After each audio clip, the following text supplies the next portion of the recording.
पेड़ पर जेवर। नमस्ते दोस्त, आप सभी का स्वागत है हमारे चैनल काजल मोटिवाइजर पर। गोनू झा अपनी तीव्र बुद्धि के कारण न केवल मिथिला में प्रसिद्ध थे, बल्कि उनकी प्रसिद्धि दूर दराज तक पहुंच गई थी। उनके वाणी चातुर्य की सराहना मिथिला नरेश कई बार भरे दरबार में कर चुके थे। गोनू झा के कारनामों की चर्चा नमक मिर्च लगाकर उनसे जलने वाले भी लोगों से करते रहते थे। गोनू झा ने अपनी अक्लमंदी के नए कीर्तिमान स्थापित किए थे। उन कीर्तिमानों में एक था गांव में चोरी की घटनाओं पर अंकुश लगाना। अपनी बुद्धि के बलबूते गोनू झा ने गांव में सक्रिय चोरगिरों को न केवल पकड़वाया था, बल्कि उन्हें सजा भी दिलाई थी। सजा काट रहे चोर संकल्प ले चुके थे कि सजा की अवधि पूरी होने के बाद जैसे ही वे कारागार से बाहर आएंगे, वैसे ही गोनू झा को मजा चखा देंगे। चोरों की सजा की अवधि भी पूरी हुई और वे कारागार से बाहर भी आ गए। अपने संकल्प के अनुरूप कारागार से निकलकर वे सीधे गोनू झा के आवास की ओर गए और गोनू झा के मकान के आसपास मंडराने लगे। सूरज डूब चुका था, शाम का अंधेरा फैला हुआ था। चोरों के सरदार ने अपने साथियों को बुलाकर कहा, तुम लोग घर जाओ, आज मैं अकेले ही गोनू झा के घर में चोरी करूँगा। जो कुछ भी हाथ लगेगा उसमें तुम सभी को बराबर का हिस्सा मिलेगा। चोरों में से एक ने कुछ कहने के लिए मुंह खोला ही था कि चोरों के सरदार ने कहा, कोई अगर मगर करने की ज़रूरत नहीं। गोनू झा मेरा शिकार है, उससे मुझे अकेले निपटने दो। तुम लोग अपने अपने घर जाओ, अपने बाल बच्चों से मिलो, मुझे अकेला छोड़ दो, ताकि मैं गोनू झा से निपटने के लिए कोई तरकीब सोच सकूं। गोनू झा को अपने तिकड़मी दिमाग का बड़ा गुरूर हो गया है। मैं उसे ऐसा सबक सिखाना चाहता हूँ कि वह जिंदगी भर याद रखे और अपने दिमाग पर इतराना भूल जाए। बात सरदार की थी, किसी दूसरे चोर को कुछ भी बोलने की हिम्मत नहीं हुई। सरदार को अकेला छोड़कर शेष सभी चोर अपने अपने घर की ओर चल दिए। चोरों का सरदार गोनू झा के घर की चहारदीवारी के पास चहलकदमी करने लगा। उसने अपने कंधे पर लटक रहा गमछा हाथ में ले लिया और अपने माथे पर लपेट लिया पगड़ी की तरह, और फिर वहीं टहलने लगा। गोनू झा दरबार से निकलकर बाजार होते हुए लौट रहे थे। हाथ में एक झोला था जिसमें उन्होंने कुछ सब्जी भाजी खरीद कर रख ली थी। उनकी पत्नी ने सुबह ही कहा था, शाम को सब्जी लेते आइएगा, नहीं तो रात को खाने में सब्जी नहीं मिलेगी। अचार मुरब्बा से ही काम चलाना पड़ेगा, फिर मुझसे कुछ मत कहिएगा। गोनू झा जब अपने अहाते की तरफ मुड़ने लगे तो चोरों का सरदार निश्चित भाव से चलता हुआ उनके पास आ गया और बोला, राम राम पंडित जी। गोनू झा ने उनकी तरफ देखा तो पहचान नहीं पाए कि यह आदमी कौन है। फिर भी औपचारिकतावश उन्होंने जवाब दिया, राम राम। चोरों के सरदार ने कहा, पंडित जी, आप तो मुझे नहीं पहचानते होंगे, लेकिन मैं आपको अच्छी तरह जानता हूँ। आपके पड़ोस के गांव से आपकी कीर्ति सुनकर आया हूँ। मेरे गांव में चोरों ने उत्पात मचा रखा है।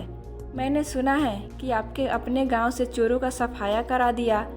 मुझे कोई तरकीब सुझाइए कि अपने घर में चोरी नहीं होने दूँ और अपने गांव वालों को भी चोरी के प्रकोप से बचने की तरकीबें सुझा सकूं।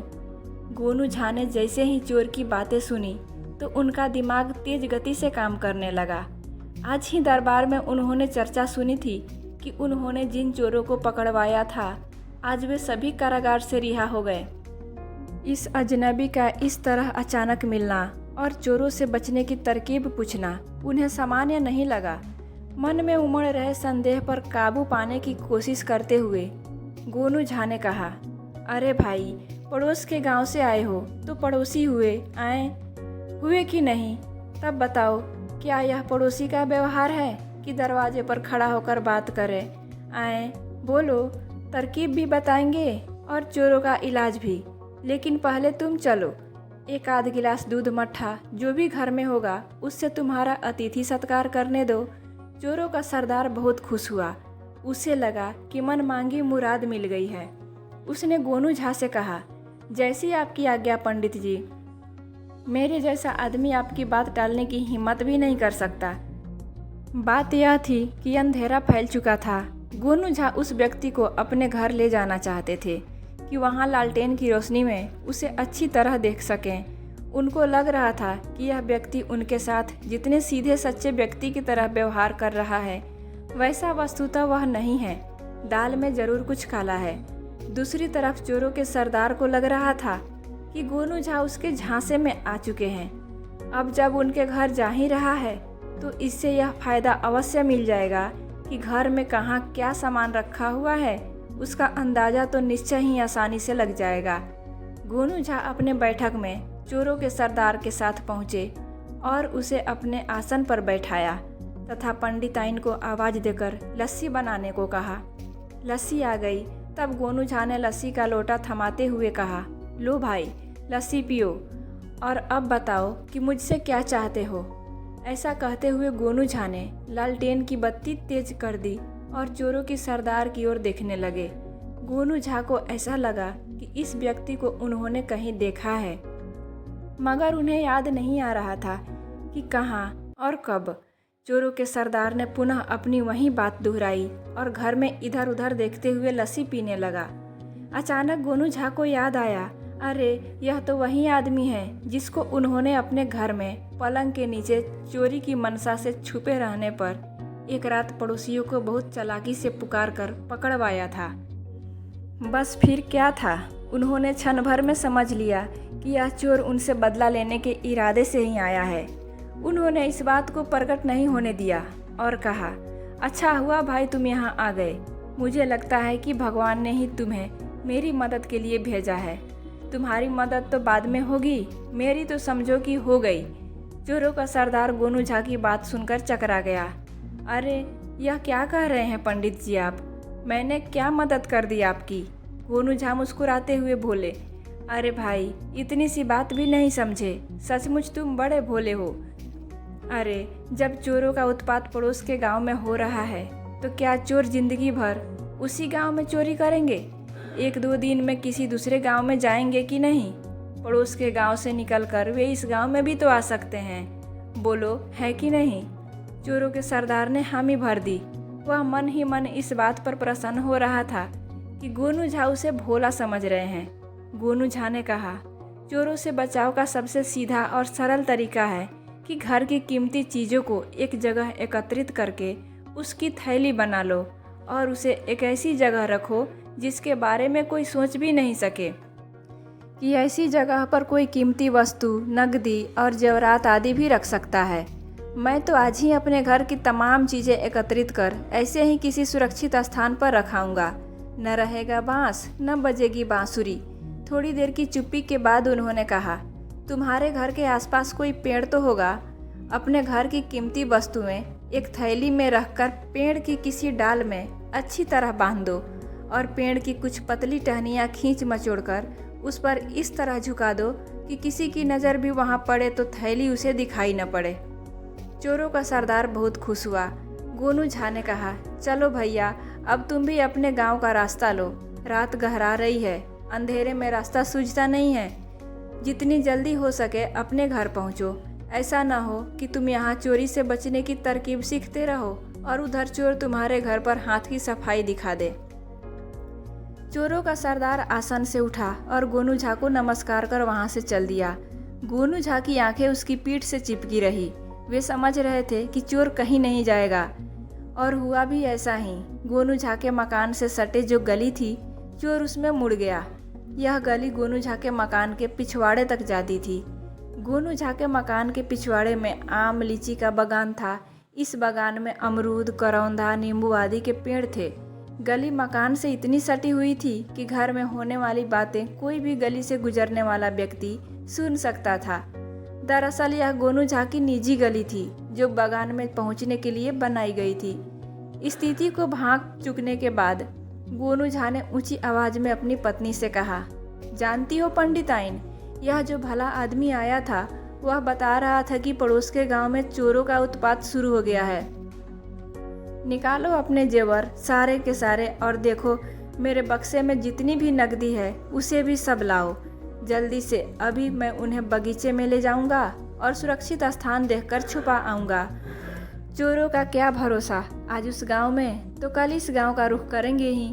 पंडिताइन चकित होकर बाहर आई और कुछ पूछने को उद्धत हुई तो गोनू झा ने उसे चुप रहने का इशारा किया। चोर कहीं गया नहीं था। गली में गोनू झा के कमरे की खिड़की के पास दुबक कर कमरे में होने वाली बातें सुन रहा था। इस बात का एहसास गोनू झा को भी था।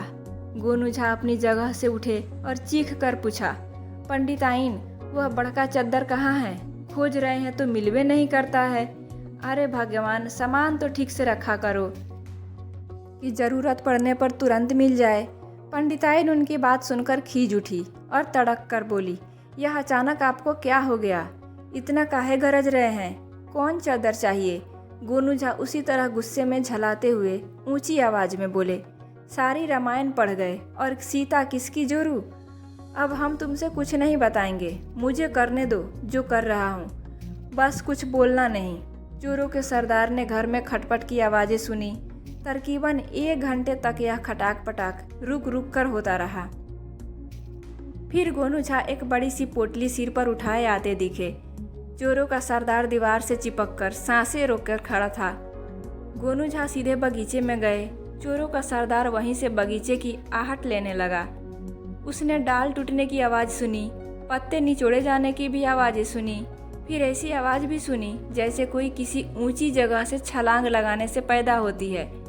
उसने मन ही मन अनुमान लगाया कि गोनू झा के सिर पर जो बड़ी सी पोटली थी उसमें गोनू झा के घर के कीमती सामान, जेवर व नकदी रहे होंगे, जिसे लेकर गोनू झा बगीचे के किसी पेड़ पर चढ़े और किसी डाल पर बांधकर पेड़ से नीचे उतरने के लिए पेड़ की किसी निचली डाल से उन्होंने छलांग लगा दी और अब वे गली की ओर आ रहे होंगे। चोर तेजी से गली के बाहर निकल आया। चोर का अनुमान सही था। थोड़ी ही देर में गोनू झा बगीचे से गली में आए और उससे गुजरकर अपने घर में घुसे और दरवाज़ा बंद कर लिया। गोनू झा के बगीचे में एक आम के पेड़ पर मधुमक्खियों का एक बड़ा सा छत्ता था, जिसके बारे में गोनू झा को पहले से पता था। उन्होंने अपने सिर पर जो पोटली रखी थी उसमें घर का कचरा भरा था, जिससे गोनू झा बगीचे के कोने पर बने गड्ढे में फेंक आए थे। अपने कमरे में आकर वे जोर से बोले, अरे पंडिताइन, अब काहे को मुंह फुलाए बैठी हो? अरे तुम्हें तो इस गोनू झा को धन्यवाद देना चाहिए जो तुम्हारे जेवर को सुरक्षित स्थान पर रखाया है। आवाज इतनी ऊंची थी कि चोरों के सरदार के कान तक आसानी से पहुंच गई।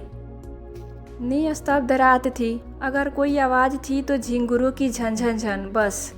गोनू झा जानते थे कि अब क्या होने वाला है। वे मुस्कुराते हुए अपने बिस्तर पर आए और लालटेन की बत्ती धीमी की और लेट गए। 3 पहर रात गुजर चुकी थी कि बगीचे में बहुत जोर से आवाज़ हुई, धप, और इसके साथ ही कोई जोर से चीखा, बाप रे बचाओ। गोनू झा समझ गए कि क्या हुआ है। उन्होंने पंडिताइन को जगाया, हाथ में लाठी और रस्सी ली। पंडिताइन से कहा कि वे लालटेन लेकर साथ चलें। पंडिताइन के साथ जब गोनू झा बगीचे में पहुँचे तो माजरा देखकर मुस्कुराए बिना नहीं रह पाए। चोर जमीन पर सरकने की कोशिश करता जा रहा था और बेचैनी से बिलबिला रहा था। गोनू झा को समझते देर न लगी कि यह चोर पेड़ पर चढ़ा और मधुमक्खियों के छत्ते को जेवर की पोटली समझकर उसे नोचने लगा। जाहिर है कि मधुमक्खियों ने उस पर हमला बोल दिया। मधुमक्खियों के डंक के कारण चोर पेड़ से गिर गया और शायद पेड़ से गिरने के कारण उसका पैर टूट गया है, जिसके कारण वह घिसट रहा है। मधुमक्खियों का क्रोध भी शांत नहीं हुआ है और चोर उसके डंक से अब भी आहत हो रहा है। गोनू झा ने बगीचे की जमीन पर पड़े सूखे पत्ते को समेटकर एकत्रित किया और उसमें आग लगा दी, जिससे धुआं उठने लगा और थोड़ी ही देर में मधुमक्खियाँ वहाँ से गायब हो गई। फिर गोनू झा ने पड़ोसियों को आवाज़ दी। लोग जगे और बगीचे में पहुँचे। गोनू झा ने उन्हें सारा वाकया बताया। फिर क्या था? लोगों ने चोर को कब्जे में ले लिया। चोर के एक पैर की हड्डी टूट गई थी, इसीलिए लोगों ने उसकी पिटाई नहीं की। चोर को हवालात भेजने से पहले गोनू झा ने चोरों के सरदार से कहा, क्यों भाई, मैंने तुम्हें कहा था ना कि चोर का इलाज भी बताऊंगा। कैसा रहा इलाज? जय राम जी की। दोस्तों, आपको गोनू झा की कहानी कैसी लगी हमें कमेंट में ज़रूर बताइए। वीडियो को लाइक कीजिए और अपनों के साथ ज़रूर शेयर कीजिए। आप हमारे चैनल पर नए हैं तो सब्सक्राइब करके बेल आइकन ज़रूर दबाएं ताकि हमारे आने वाली हर वीडियो आप तक सबसे पहले पहुँचे। आपसे मिलते हैं अगले वीडियो में। तब तक राधे राधे, अपना ख्याल रखिए। धन्यवाद।